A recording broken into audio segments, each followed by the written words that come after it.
So, this is my first video blog. I've kind of been struggling on a topic to talk about, but I think I've got one now. I hope I'm talking loud enough and it's all working. So, this institute has focused a lot on the non-official channels of aid, such as the NGOs and the community-based organizations, and so on, and getting directly involved in international development through these organizations. Now, these organizations are really helpful and are really important in international development, as we've seen in Japhet's organization, and he's making a big difference in the lives of women. As long as these organizations are focusing on community decision-making and prioritizing the active participation of the community and utilizing skills and knowledge of the community that you are engaging with. Now, however, this institute has really ignored the official channels of aid, the official development assistance, which is channeled through bilateral and multilateral institutions, such as CEDA, the World Bank, the UN, IMF, USAID, DFID in the UK, etc.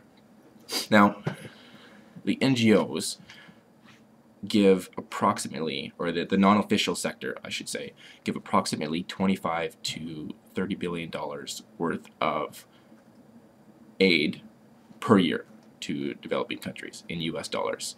The official sector, the UN, the World Bank, CEDA, etc., the bilateral and multilateral institutions give over 120 billion US dollars per year.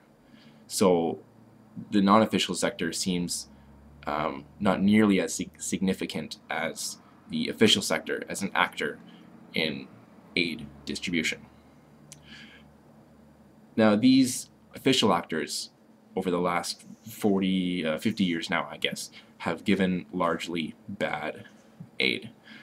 For example, CEDA only over the last 10 years started to incorporate poverty reduction as part of its strategy to distributing aid, which seems ridiculous. It's something you would assume they should have done all along.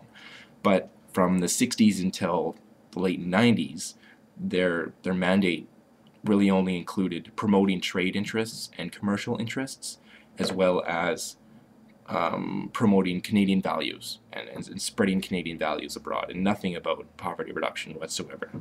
And so we've got this $120 billion that has largely been bad aid. And this is something that we can fix, because CEDA is a government organization that should be representing our interests and our beliefs. And so through making our voices heard and advocating for policy changes within these organizations, we have the potential to change the way aid is distributed. And I think this is something we really haven't touched on, but it is really important. Working with NGOs is great too. It's obviously really important and it makes a big difference. However, we really need to take into account the big actors, and we have the potential to change them. We need to advocate for change.